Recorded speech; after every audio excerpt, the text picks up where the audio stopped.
हाँ, technical problem की वजह से थोड़ी-सी समस्या हुई। आप लोग एक बार क्लियर कर दें, आप तक मेरी आवाज़ पहुँच रही है? आप लोग लाइव क्लास के साथ एक बार पुनः जुड़ जाएँ और मुझे बताएँ कि आप मुझे सुन पा रहे हैं? आप सभी एक बार पुनः लाइव क्लास के साथ जुड़ जाएँ।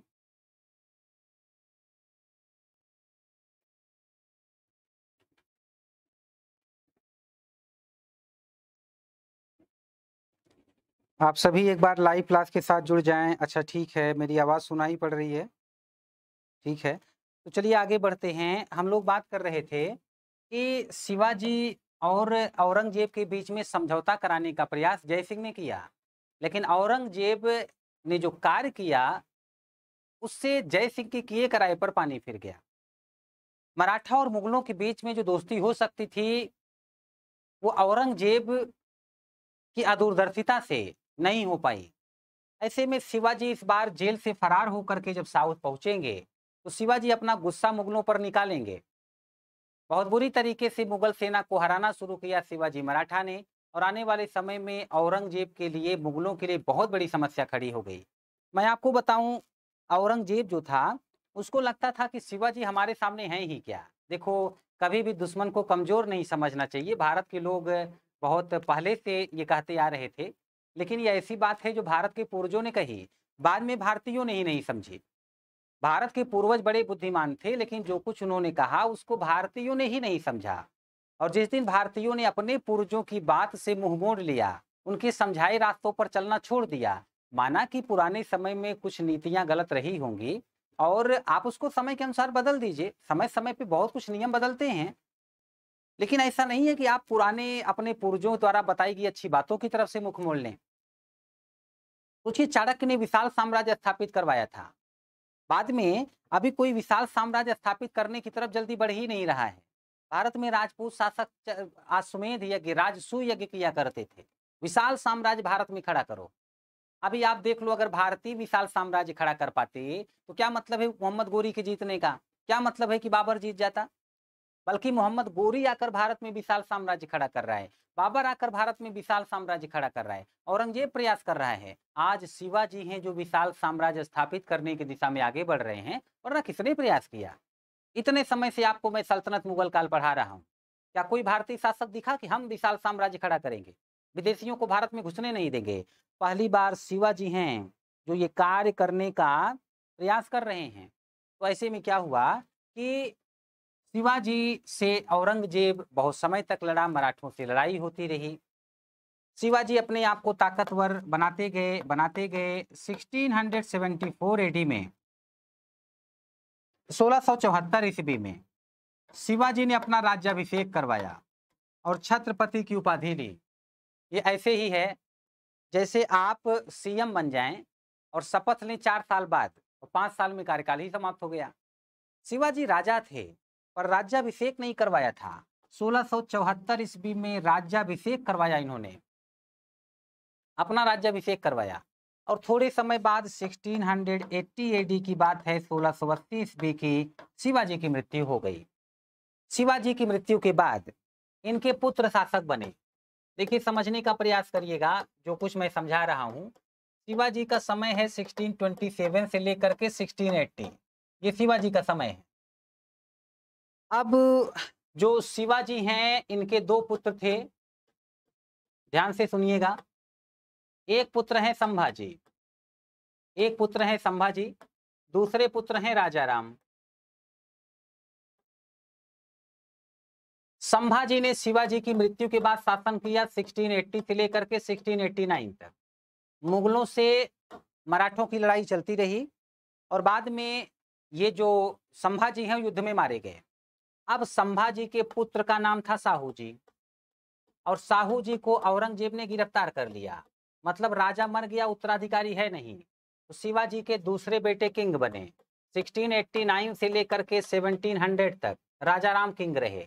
मुगलों से लड़ाई चलती रही, राजा राम मारे गए। उसके बाद राजा राम का पुत्र शासक बना, नाम है शिवाजी द्वितीय, शिवाजी सेकंड नाम है। और राजा राम की पत्नी हुआ करती थी ताराबाई। ताराबाई अपने कम उम्र के बच्चे की संरक्षिका बनकर शासन करने लग गई। शासन काल है 1700 टू 1707 एडी तक ताराबाई का शासन होगा। पूछा जाता है किस मराठा महिला ने शासन किया था, तो क्या है कि अब ताराबाई ने शासन किया। इधर 1707 ईस्वी में साहू जी को मुगलों ने छोड़ा। मुगलों को लगता था कि साहू ही शासक बनने चाहिए थे, लेकिन शासक बन करके बैठी हैं ताराबाई, तो साहू को मुगल कैसे छोड़ा जाएगा, तो मराठों में गृह युद्ध हो जाएगा और ऐसे में मराठा शक्ति जिसको मुगल नहीं हरा पा रहे अपने में ही लड़के समाप्त हो जाएगी। ये विचार रखते थे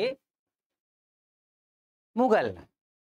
साहू को छोड़ा गया, मराठों में युद्ध हुआ भी, लेकिन साहू अपना राज्य स्थापित करने में सफल रहे। तो इस तरह से एक बार क्या हुआ कि मराठा फिर से शक्तिशाली बनने का प्रयास करने लगे। खैर शक्तिशाली तो थे ही, मुगल इनको हरा नहीं पाए। मराठा धीरे धीरे अपनी शक्ति बढ़ाने का ही प्रयास कर रहे थे। अच्छा, आप लोगों ने पेशवा बाजीराव बल्लाळ का नाम सुना होगा और मूवी भी देखी होगी पेशवा बाजीराव मस्तानी। क्या बता सकते हैं पेशवा बाजीराव बल्लाळ के समय पर जो ये मराठा शासक थे वो कौन थे? क्या कोई बता सकता है?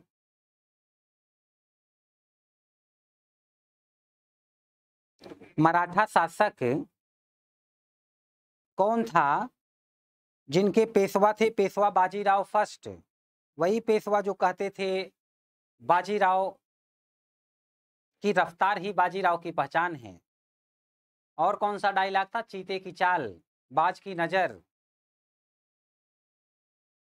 और बाजीराव की तलवार पर शक नहीं करते, ऐसा भी कोई डायलॉग है। साहू जी, बिल्कुल साहू जी पेशवा थे। तो साहू जी पेशवा, ये सॉरी, साहू जी शासक हैं, मराठा शासक। इनके पेशवा थे पेशवा बाजीराव बल्लाळ और पेशवा मुगल शक्ति को बहुत आगे तक ले जाएंगे।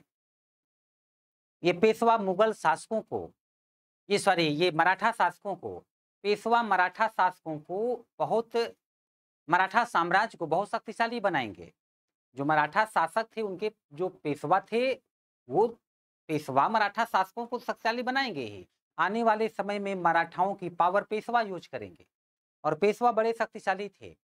पेशवा मराठों की पावर को बहुत आगे तक ले जाएंगे, मराठों के सम्मान को बहुत आगे तक ले जाएंगे। रही बात मुगलों की, लंबे समय तक मराठों से लड़ने के बाद भी औरंगजेब जीत नहीं सका। औरंगजेब को लगता था शिवाजी छोटे कद के हैं, छोटे से राज्य के हैं, हमारा क्या बिगाड़ पाएंगे। शिवाजी को औरंगजेब को लगता था कुछ महीनों की लड़ाई है, मराठा पावर समाप्त। यकीन मानिए 49 साल तक औरंगजेब ने शासन किया था, 49 ईयर्स। औरंगजेब ने 49 साल तक शासन किया था और 49 साल तक दिमाग लगा करके साउथ इंडिया में लड़ता रहा, साउथ इंडिया पर मराठों पर कंट्रोल नहीं कर पाया। अच्छा, आप सारे लोग मेंटली प्रेजेंट हो तो एक बार यस लिखें। मैं आपको कुछ कॉन्सेप्ट समझाना चाहता हूं।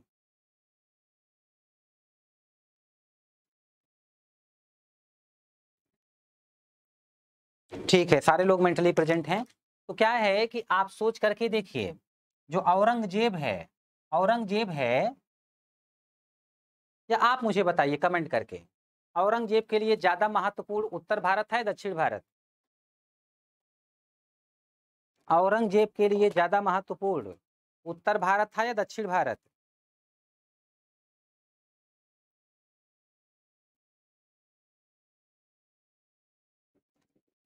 उत्तर भारत। अब सोचिए आप, उत्तर भारत में विशाल जनसंख्या थी, उत्तर भारत में एग्रीकल्चर बहुत अच्छा होता था, उत्तर भारत से औरंगजेब को आय बहुत अच्छी मिलती थी। उत्तर भारत के लोगों को इन्होंने अशांत किया हुआ है। इधर जाटों का विद्रोह चल रहा है, सिखों का विद्रोह चल रहा है, राजपूतों का विद्रोह चल रहा है। हाँ, उत्तर भारत में कई विद्रोह चल रहे हैं और औरंगजेब का फोकस कहाँ है? दक्षिण भारत में। दक्षिण भारत औरंगजेब के लिए नासूर साबित हुआ। और उत्तर भारत से जो इसको आय मिलती थी, उत्तर भारत के राज्यों से जो इसको कर प्राप्त होता था, उस आय से जो सेना ये बनाता था, उस आय का इस्तेमाल दक्षिण भारत से लड़ने में, मराठा में कर रहा है। आप लोग सोच करके देखें।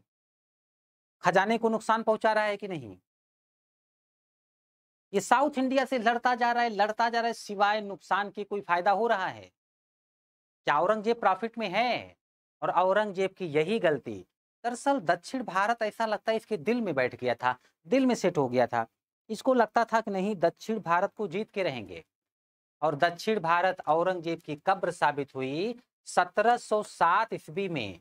1707 ईस्वी में दक्षिण भारत में ही जा करके मरा था औरंगजेब, महाराष्ट्र में ही मरा था, यहीं पर इसकी कब्र है। महाराष्ट्र में एक और कब्र है।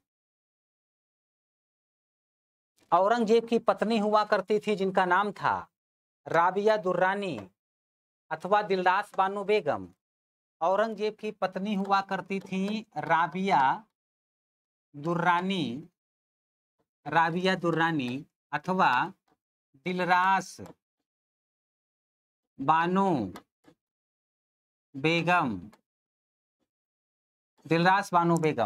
तो क्या हुआ कि इनकी याद में आपने ताजमहल का नाम सुना है, शाहजहां ने अपनी पत्नी की याद में बनाया था। तो ऐसा नहीं था कि शाहजहां अकेले व्यक्ति थे मुगलों में जो अपनी पत्नी को प्रेम करते थे, अन्य मुगल भी प्रेम करते थे। औरंगजेब की कट्टर छवि को देख करके ये मत समझिएगा कि इसके बाद दिल रहा ही नहीं होगा। भले ही अपने भाइयों को मार दिया, भले ही अपने पिता को जेल में बंद कर दिया, बुरी मौत हुई उनकी, लेकिन यह व्यक्ति भी अपनी पत्नी की याद में औरंगाबाद महाराष्ट्र में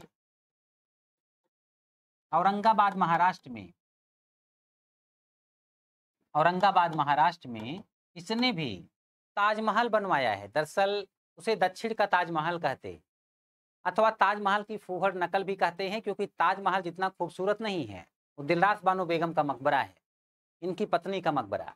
तो साउथ इंडिया में है, दक्षिण भारत का ताजमहल है। औरंगजेब ने दिल्ली में भी मोती मस्जिद का निर्माण करवाया था। तो ये कुछ महत्वपूर्ण बातें हैं। इसके अलावा कुछ पॉइंट्स आप लोगों से और डिस्कस करने चल रहा हूं मैं। एक बार औरंगजेब के बारे में कुछ बातें समझ लीजिए, क्या क्या हुआ औरंगजेब के समय में, क्या क्या हुआ, उसके बाद मैं आगे बढ़ूंगा।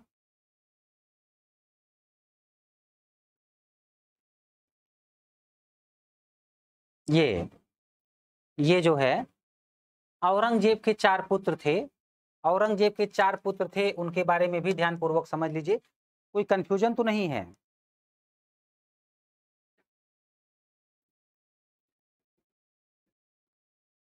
हाँ, बीबी का मकबरा कहते हैं। ये बीबी का मकबरा है, मतलब औरंगजेब की बीबी का मकबरा है।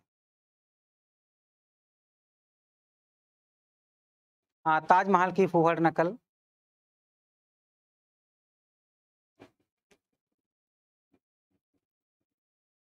मुख्यमंत्री अभ्युदय योजना का लाभ उठा रहे हैं आप सब।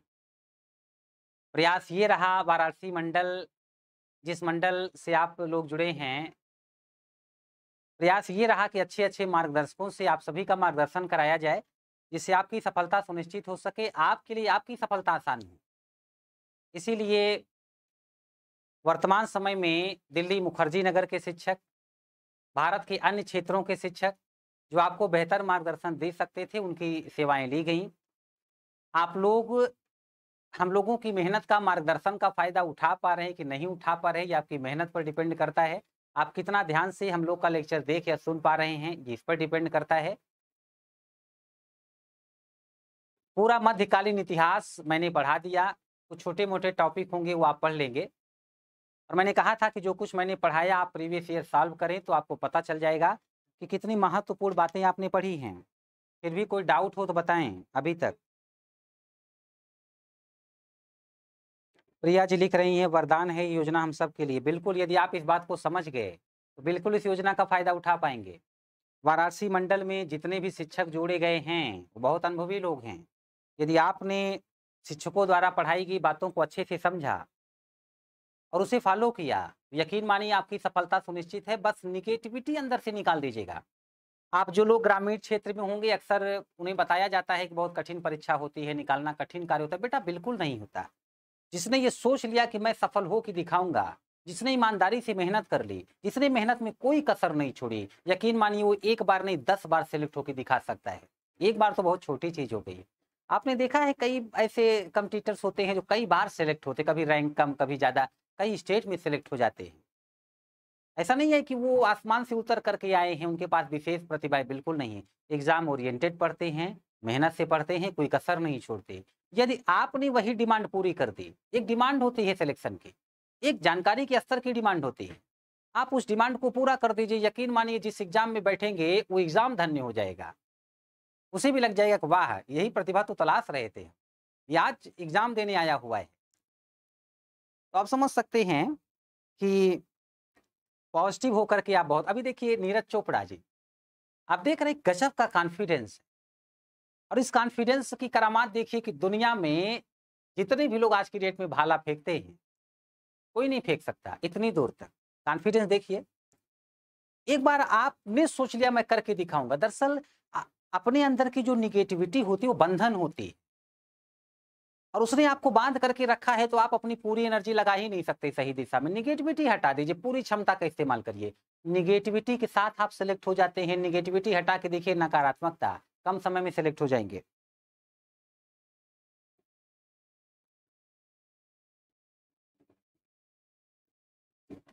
हाँ, बिल्कुल आप सभी लोग सही लिख रहे हैं। महामारी में योजना वरदान है, बिल्कुल, बिल्कुल है।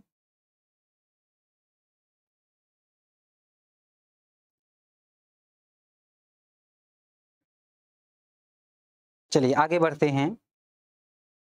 ब्लैक ताज बेटा इसी को कहते हैं विनीत जी, काला ताजमहल भी इसे कहते हैं। इसको काला ताजमहल भी कहते हैं। तो देखो क्या है कि औरंगज़ेब के 4 बेटे थे, उसमें एक का नाम है शाहज़ादा अकबर, दूसरा है मुअज़्ज़म, इसी को बहादुर शाह कहा जाता है, बहादुर शाह। उसके बाद तीसरा है आज़म, ये आज़म है, तीसरा आज़म है और चौथा है कामबख्श, कामबख्श, चौथा कामबख्श है। 4 बेटे इनके हुआ करते थे। औरंगज़ेब महाराष्ट्र में मरा था, ये बात मैंने क्लियर कर दी। औरंगज़ेब ने दिल्ली में मोती मस्जिद बनवाई, क्लियर है। औरंगज़ेब ने बीबी का मकबरा बनवाया औरंगाबाद महाराष्ट्र में, ये बात भी क्लियर है। औरंगज़ेब के मरने के बाद बहादुर शाह प्रथम शासक बना 1707 ईस्वी से 1712 ईस्वी। इसको इतिहास में कहा जाता है शाह ए बेखबर, ये शाह ए बेखबर थे। ये अंतिम मुगल शासक थे जो वास्तव में कुछ अच्छे थे। इन्होंने राजपूतों से फिर अच्छे संबंध स्थापित करने का प्रयास किया। सिखों के साथ नहीं कर पाए क्योंकि इनके समय सिखों का एक नेता था बंदा बहादुर, बंदा बहादुर। इसने मुगलों को बहुत बुरी तरीके से मारा, विद्रोह पर उतर आए थे बंदा बहादुर। तो बहादुर शाह प्रथम ने प्रयास किया जजिया कर फिर से समाप्त करने का प्रयास किया, कई अन्य कार्य किए। इतिहासकार कहते हैं कि अंतिम मुगल शासक है जिसके बारे में कुछ अच्छे शब्द बोले जा सकते थे।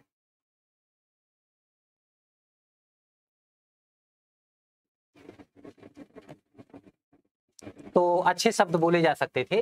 बहादुर शाह प्रथम के पुत्र देखिए, ये हैं जहांदार शाह, अजीमुस्सान, अजीमुस्सान, रफ़ी-उस-शान और जहान शाह, जहान शाह, है ना? तो ये इनके पुत्र हैं। मिर्ज़ा यहाँ से कट करिए, सिर्फ़ नाम-नाम जानिए। बहादुर शाह की जब मौत हुई, 1 महीने तक बहादुर शाह की लाश पड़ी रही और ये जो लोग आपको दिख रहे हैं, ये शासक बनने के लिए लड़ते रहे। 1 महीने तक बहादुर शाह की लाश पड़ी थी। तो आप समझ सकते हैं कि मुगल शासक औरंगज़ेब के जो उत्तराधिकारी हैं, वो कितने नाकारा हैं। ये नाकारा लोग थे, ये नाकारा लोग थे। और इसके पश्चात बहादुर शाह के समय में ये सिख बंदा बहादुर हैं, या इन्हीं का नाम लक्ष्मण देव था, इन्होंने विद्रोह किया। बंदा बहादुर ने लौहगढ़ का किला बनवाया था, ठीक है। फिर जहांदार शाह शासक बना, अगला शासक। जहांदार शाह के समय में इसका वजीर था जुल्फ़िकार खान। इसने जय सिंह को मिर्जा राजा की उपाधि दी थी, जय सिंह को मिर्जा राजा की उपाधि दी थी और अजीत सिंह को महाराजा की उपाधि दी। तो राजपूतों से अच्छे संबंध स्थापित करने का प्रयास किया। अगला शासक है फर्रुख सियर। इसके समय में सैयद हुसैन और सैयद अब्दुल्ला सम्राट निर्माता की भूमिका में थे, किंग मेकर। दरअसल दरअसल दरअसल क्या है, इस समय मुगल शासक इतने कमजोर हो चुके थे कि अब अधिकारी जो मुगलों के थे वो डिसीजन लेते थे कि शासक कौन बनेगा अगला। ये मुगल शासक ना के बराबर हो चुके थे। यहाँ तक कि सैयद बंधुओं ने ये जो फर्रुखसियर आपको दिख रहा है इसका गला घोट के मार दिया था, इसे जान से मार दिया। और अगला जो शासक बना उसका नाम था मोहम्मद शाह रंगीला। अगला जो शासक है उसका नाम था मोहम्मद शाह रंगीला। और मोहम्मद शाह रंगीला के समय में अधिकारियों का कद कुछ इस तरह से बढ़ गया था, मुगल शासक नाकारा हो चुके थे, तो अधिकारियों ने सोचा कि क्यों ना हम फायदा उठाकर मुगलों की कमजोरी का स्वयं को शासक बना दें। ऐसे में आज के बाद मुगलों का क्षेत्र था अवध। मुगल अधिकारी ने यहाँ पर स्वतंत्र शासन की स्थापना की। बंगाल, कर्नाटक, हैदराबाद, ये सब मुगल साम्राज्य से अलग हो गया। राजपूत ऑलरेडी मुगलों से स्वतंत्र होने का प्रयास कर रहे थे, हो गए। सिख मुगलों से स्वतंत्र होने लगे। उसके बाद रुहेलखंड स्वतंत्र होने लगा। भरतपुर, जाटों का क्षेत्र, ये स्वतंत्र हो गया। मराठा स्वतंत्र थे ही और अपना साम्राज्य विस्तार करने लगे। और जब भारत बच्चों छोटे छोटे टुकड़ों में टूट गया, उसी समय की बात है, इसी रंगीला के समय पर जब भारत कमजोर था, 1739 ईस्वी में ईरान के शासक नादिर शाह ने भारत पर अटैक किया और उसने मोहम्मद शाह रंगीला को लूटा, दिल्ली को लूटा, कोहिनूर हीरा, मयूर सिंहासन, करोड़ों की प्रॉपर्टी लूट ले गया। 1748 ईस्वी में अफगानिस्तान से आक्रमण किया अहमद शाह अब्दाली ने। अब मुगल शासक इतने कमजोर हो चुके थे कि इनकी इसी कमजोरी का फायदा उठाकर जब भारत छोटे छोटे टुकड़ों में बंट रहा था और वो छोटे छोटे क्षेत्र अब कमजोर थे, उसी स्थिति का फायदा उठाकर 1748 के 9 साल बाद ही 1757 ईस्वी में अंग्रेजों ने अपनी शक्ति बढ़ाते हुए बंगाल में प्लासी का युद्ध लड़ा और प्लासी के युद्ध से बंगाल का खजाना प्राप्त करके अंग्रेजों ने अपनी शक्ति बढ़ाकर 1764 ईस्वी में, यानी कि प्लासी युद्ध के 7 साल बाद बक्सर का युद्ध लड़ा और बक्सर युद्ध के बाद भारत गुलाम हो गया। मैं मेडिवल हिस्ट्री पढ़ा रहा था, लिंक ये कर रहा हूँ। इसी के बाद भारत में मुगल काल की ये आधुनिक काल की शुरुआत हो गई। वैसे आधुनिक काल औरंगजेब की मृत्यु के बाद ही शुरू था, बट मैं ये बताने का प्रयास कर रहा था कि धीरे धीरे अब जो भारत छोटे छोटे टुकड़ों में टूटा हुआ था, उस पर भारत की कमजोर स्थिति का फायदा उठाकर अंग्रेज नियंत्रण स्थापित करेंगे और धीरे धीरे पूरा भारत अंग्रेजों के नियंत्रण में चला जाएगा। मैं मेडिवल हिस्ट्री खत्म करते समय इसे मॉडर्न हिस्ट्री से लिंक करना चाहता था, इसीलिए थोड़ा सा आगे तक बढ़ गया। मुगलों के प्रशासन के बारे में कुछ महत्वपूर्ण बातें करने चल रहा हूं मैं, कोई कंफ्यूजन हो तो यहां तक बता दें।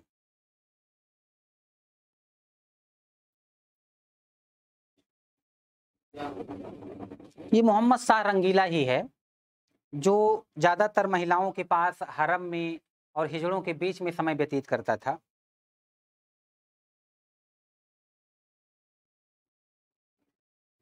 सर हिस्ट्री की क्लास 2 आवर्स की कर दो। ठीक है, मैं प्रयास करूंगा। आर्ट एंड कल्चर का क्लास भी ले लीजिए। आर्ट एंड कल्चर तो तिवारी सर आपको पढ़ा रहे हैं। नहीं बेटा, जाट विद्रोह बहुत विस्तार से नहीं बताऊंगा मैं।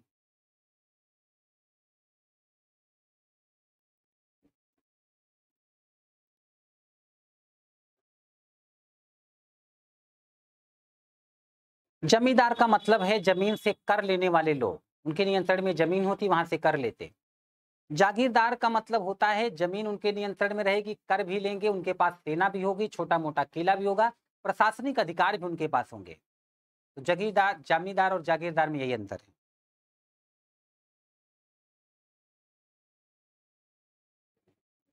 अनिता जी कोई बात नहीं बेटा, क्लास यूट्यूब पर पड़ी रहेगी, तो जब भी आपकी सुविधा के अनुसार व्यवस्था हो फिर आप क्लास देख लेना। और कोई कमेंट? नहीं, आधुनिक इतिहास तिवारी सर आपको पढ़ा चुके हैं, आपको पढ़ाया जा चुका है। मैं मॉडर्न हिस्ट्री, मेडिवल हिस्ट्री पढ़ा रहा था, मेडिवल को मॉडर्न से ले जाके लिंक कर दिया मैंने। इसके बाद तो आपने पढ़ा है तो आप कनेक्ट कर लेंगे। इसके बाद क्या हुआ?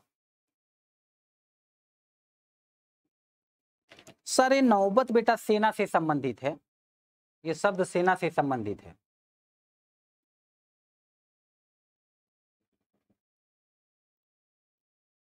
चलिए कुछ प्रशासनिक कार्यों को देख लीजिए जो मुगलों के समय पर प्रशासनिक कार्य थे।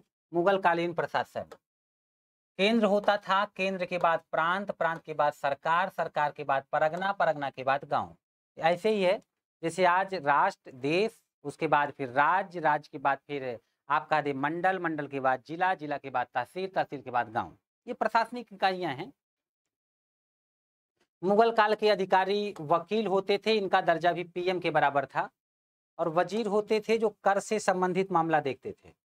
ये सब आप नोट कर लेना। औरंगजेब का वजीर असद खान था। औरंगजेब सर्वाधिक समय तक शासन करने वाला मुगल शासक था। सर्वाधिक हिंदू कर्मचारी औरंगजेब के समय में थे, बट बाद में नहीं रहेंगे। औरंगजेब की कट्टर नीतियों से लोगों का दिल टूट गया। समझ लीजिए, नोट कर लीजिएगा, नोट कर लीजिएगा। ये थोड़ा सा गलत लिखा हुआ है। प्रांत, अकबर के समय में 12 प्रांत थे, इसने 3 और जीत करके 15 प्रांत बना लिए, 15 राज्य, 15 स्टेट्स। इसमें खानदेश, बरार, अहमदनगर 3 अलग से जीता। आप समझ पा रहे हैं, ये साउथ इंडिया के क्षेत्र हैं। बाकी 12 राज्य तो हुमायूं के पास भी थे और बाबर के पास भी। जहांगीर 15 राज्य पर ही कंट्रोल करता रहा, उससे ज्यादा उसकी क्षमता नहीं थी। तो चलो यही क्या कम किया कि विस्तार नहीं किया तो विनाश भी नहीं किया, उसने विनाश भी नहीं किया। मेडिवल हिस्ट्री की लास्ट क्लास है ये आज। हाँ, एंशिएंट हिस्ट्री का कुछ पोर्शन शायद आपका रह गया है, कंप्लीट आपने एंशिएंट हिस्ट्री नहीं पढ़ा है। तो जो नहीं पढ़ा है वो मैं पढ़ाऊंगा, इसलिए परेशान ना हूं।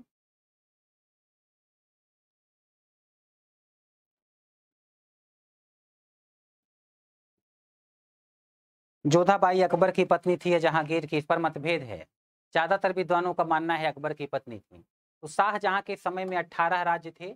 ये थट्टा है, इसमें एक राज्य है थट्टा, दूसरा कश्मीर और बिहार। इसने 3 और राज्यों पर विजय प्राप्त की। बिहार तो अलग किया इसने अपने राज्य से, थट्टा को भी सिंध से अलग किया था। तो कोई बड़ा विस्तार नहीं हुआ इसके समय में, कुछ राज्य बांट करके इसने नए राज्य बना दिए, अलग कर दिए, तो 18 राज्य हो गए। औरंगजेब ने साउथ इंडिया के बीजापुर पर विजय प्राप्त की, गोलकुंडा पर, असम भी जीता था, नॉर्थ ईस्ट। तो इसके समय में कुल राज्यों की संख्या 21 थी। मुझे बता सकते हैं सबसे विशाल साम्राज्य किस मुगल शासक का था? कमेंट करके बताएं।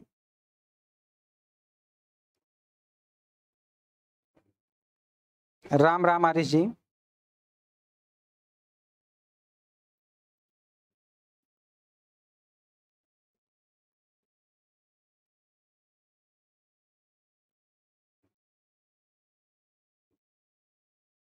औरंगजेब का था, कुछ लोग अकबर लिख रहे हैं, अकबर मत लिखिए। सबसे विशाल साम्राज्य औरंगजेब का था, औरंगजेब का। सरकार में देखो, ये सब बातें तो हम लोग प्रांत की कर रहे थे, है ना, प्रांत की बात हो रही थी। अभी सरकार की बात करते हैं। सरकार में काजी होता था, न्याय का सबसे बड़ा अधिकारी। परगना में कोतवाल होता था, शहर का अधिकारी। और गांव में खुद चौधरी, मुकद्दम जैसे अधिकारी हुआ करते थे। इस तरह से जो यूनिट बटी हुई थी ना, उसमें क्या है, जो यूनिट बटी हुई थी उसमें अलग अलग अधिकारियों के पास अपनी जिम्मेदारी थी। कला में देख लीजिए, बाबर बाग बगीचों का शौकीन था। ये मुगल शासकों का कला में इंटरेस्ट है। हुमायूं अफीम का शौकीन था, कोई कला नहीं है ये, है ना, कोई कला नहीं है, व्यसन है ये। अकबर नक्काड़ा बजाता था, नक्काड़ा। जहांगीर, ये कट करिए, चित्रकारी का शौकीन था। शाहजहां सूफी डांस का शौकीन था। औरंगजेब बीड़ा बजाता था, खुद ही बजाता था और किसी को नहीं बजाने देता था। इसने नृत्य और संगीत पर रोक लगा दी थी। मुगल कालीन साहित्य देख लीजिए, अब्दुल कादिर बदायूनी ने मुंतखब उल तवारीख लिखी। काफी पूछा जाता है, ये सब पॉइंट बड़े महत्वपूर्ण हैं। मेरे साथ आप नोट नहीं कर पाएंगे, मुझे पता है। अब नोट कराने के लिए इतना समय आपको मैं दे भी नहीं सकता। तो आपके पास वीडियो होता, लिखवाता मैं, और यूट्यूब आपके पास वीडियो पड़ा हुआ है, दोबारा उसको देखें और नोट करें। खफी खान मुंतखब उल लुबाब लिखा। इनायत खान शाहजहांनामा लिखा। गुलबदन बानो बेगम ने, मैंने बताया था, हुमायूंनामा लिखा। अब्दुल हमीद लाहौरी ने बादशाहनामा लिखा। मोहम्मद इब्राहिम ने भी बादशाहनामा लिखा। और दसवंत नाम के एक चित्रकार थे, उन्होंने खानदाने तैमूरिया अथवा तूतीनामा लिखा था।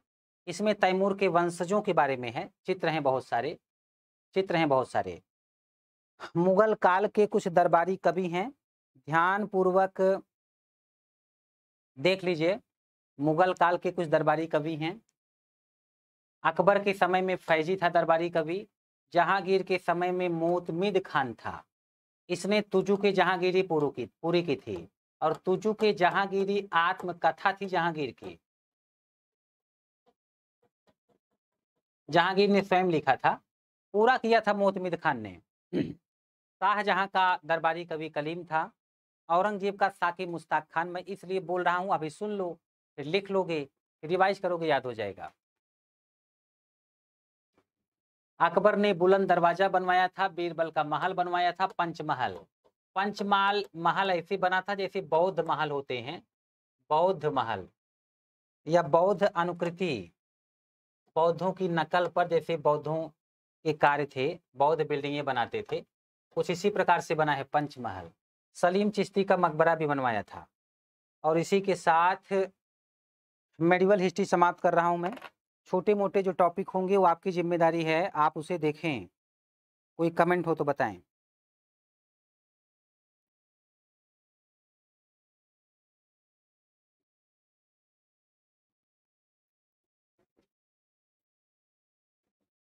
यहां तक कुछ पूछना चाहते हैं?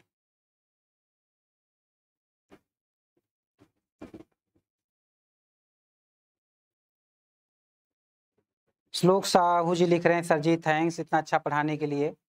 आप लोग मेहनती लोग हैं और मेहनती बच्चों को जब मैं पढ़ाता हूं और एनर्जेटिक होके पढ़ाता हूं।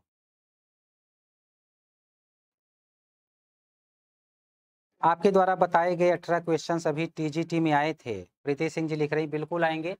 मैंने इतना डिटेल से पढ़ाया हुआ है कि सारे एग्जाम्स के लिए बेनिफिशियल होता है और होगा भी।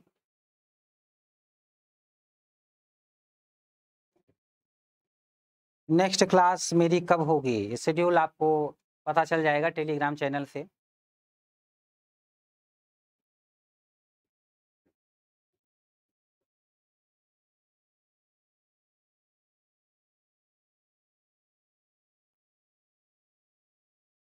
सामंतवाद क्या था? जब राजा अपने अधिकारियों में या सामंतों में अपने क्षेत्र को बांट करके और सामंतों को ये जिम्मेदारी दे दें कि छोटे छोटे क्षेत्र पर जाकर के आप शासन का कार्य देखो, और सांसद जो है वो रिस्पॉन्सिबल होता था राजा के प्रति। राजा सामंत पर नियंत्रण रखते थे, सामंत जनता पर। आप ऐसे समझिए। तो ये सामंतवाद था। गुप्त काल, प्राचीन काल में गुप्त काल था, वहां से सामंतवाद की जड़ें भारत में जमनी शुरू हो गई थी। और भारत की गुलामी का एक बहुत बड़ा कारण ही मैं आपको बता दूं सामंतवाद था।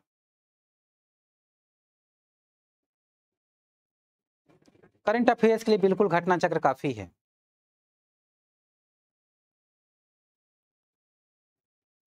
मुगल चित्रकला शैली आपको आर्ट एंड कल्चर वाले सर जब पढ़ाएंगे तो वो बताएंगे।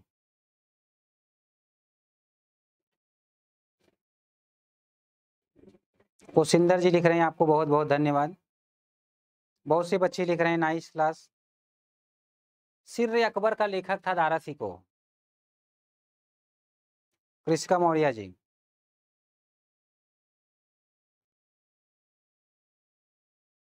आकांक्षा जी लिख रहे हैं सर आप बहुत अच्छा पढ़ाते हैं, धन्यवाद। रेखा जी लिख रहे हैं thank you so much sir. Saurabh ji लिख रहे हैं बहुत बहुत धन्यवाद सर।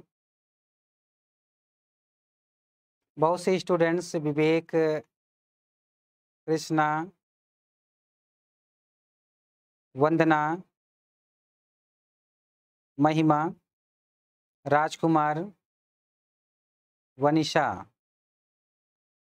प्रवीण भगत, कुशिंदर जी लिख रहे हैं पवार राष्ट्र के प्रति सजग किया है आपने हमको, प्रयास तो यही था। ज्योति, राजकुमार, सुनीता, सलीम चिश्ती सूफी संत था, शेख सलीम चिश्ती।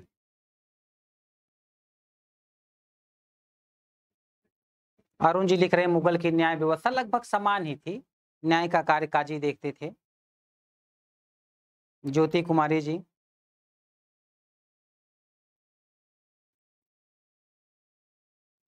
तो ऐसे बहुत सारे स्टूडेंट जिन्होंने मुझे धन्यवाद दिया है मेडिवल हिस्ट्री ख़त्म हुई। आप लोगों को लेक्चर समझ में आए, आप लोगों को लेक्चर पसंद आए। ये मेरे लिए खुशी की बात है, क्योंकि आप लोग समझ जाएँ तो बस ये समझिए कि मेरी मेहनत सार्थक हो गई। मेरी मेहनत सार्थक हो गई। तो बेटा अब आज की क्लास में यहीं तक, है ना? मुलाकात होगी नेक्स्ट लेक्चर में। धन्यवाद।